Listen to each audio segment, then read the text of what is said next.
So, welcome to our first flip class. This should be interesting. We're starting immigration, and so right about now you should have your worksheet out and be ready to answer a few questions. First of all, think about this. Why did people leave their homelands? These are known as push factors. Why did people immigrate to the U.S.? These would be pull factors. And what problems did immigrants face once they got here to America? So you're not actually going to find the answers to these questions in this presentation, but these are things that you need to be able to think about and talk about when we get into class. So first of all, what are push factors? What are things that would push someone from their home, from the place they grew up, from their families, to a foreign land, across the ocean, especially at a time when there's no phones, no cell phones, no way to communicate with people back home except by mail? And what pulled people to the United States? What was going on here that pulled these people to come and live in America? And then think about this. Once they got here, what kind of problems do you think these people faced? So, first we got to look at immigration, old immigrants, the people who've been here. Remember, we started out as colonies, and where did these people come from?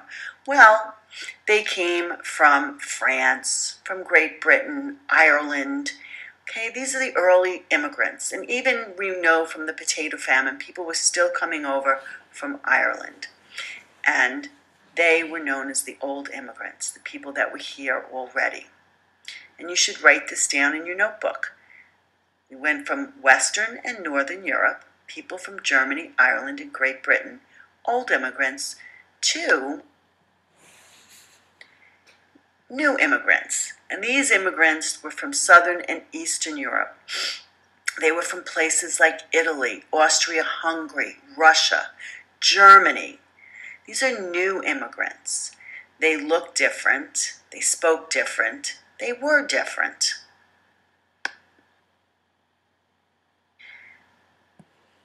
These new immigrants came through a place known as Ellis Island. They got to Ellis Island. The typical stay was about 5 hours. They had to undergo different mental and health tests. So in order for you to get into the United States, you had to pass the health test, a literacy test, which meant you could read or write in your native language, not English, not yet. And you had to prove you were able to work. If you weren't able to work or someone in your family was not able to work, they probably wouldn't let you come into America. And you had to have at least $25 in American dollars. 20% were detained for a day or more. That meant maybe we're not sure if you're healthy enough to come to America. It looks like you might have some kind of disease. We'll send you to the medical ward and see if you get better. But 98% were allowed to stay in the United States. That percentage that had to go back would have to get back on a ship. They never got into the United States and return home. And this is just a photograph of Ellis Island many years ago. It's changed. You can go and visit there now. It's a state park. But this is what many immigrants, when they got to America, saw. And some of you asked about Asian immigrants. What about the Chinese and the Japanese? How did they get to America? Well, it's true. They went through California. And the Chinese, if you remember, we studied, they came during the gold rush and to work on the railroad. So the Chinese had been coming to America for quite some time, from the 40s, 50s, 1840s, 1850s, and 60s. So they had been here. Japanese, when they first started coming to America, went to Hawaii to work on the pineapple plantations and sugar plantations. And they eventually, too, migrated to the west coast of California. But their experience was different. They went through a place called Angel Island. Asian immigrants came through Asian Island. It was very different from Ellis Island. It was harsh questioning, long detention. They had to stay for long periods of time in filthy, ramshackle buildings. They were confined like prisoners, and many, many, many more Asians were sent back to their homeland than the Europeans. And here's Angel Island. You can see it's quite massive because the people stayed there for so long. So what kinds of problems did immigrants face? Well, culture shock for one, confusion, anxiety from being in a new culture they didn't understand. They had to find a job, they had to find a place to live. So things weren't that easy once they got here.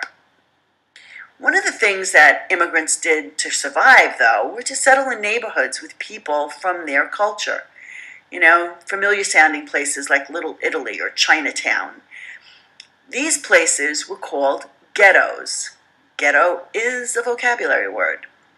So this is where people came together because of their culture. So the good thing about ghettos were that it made the transition easier. You were in a place that, practiced your customs, your food, your religion. You could read in your own language. The bad thing was they excluded themselves, and it slowed down assimilation, another one of your vocabulary words. So to assimilate into a culture, to become part of a culture. And also they faced Nativism. It was an anti-immigration feeling, and that feeling was growing the more and more immigrants that were coming into the United States. Nativist ideas were that native-born Americans were better. You got to remember, these new immigrants are different.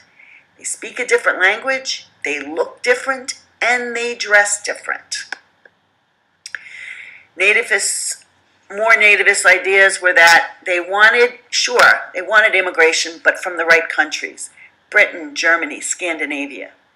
Not these other countries, Slavic, Latin, Asian. They didn't want those people. They wanted Anglo-Saxon and Protestants. That was okay. They didn't want these new immigrants, Jewish, Catholic, Slavic, and Asian. They didn't know or even want to know their culture. And mostly, nativists feared that these new people were taking jobs away from native-born Americans. So what you've seen here in this slide show, I want you to think about. Remember, when you come to class, you're going to need to be able to discuss. What do you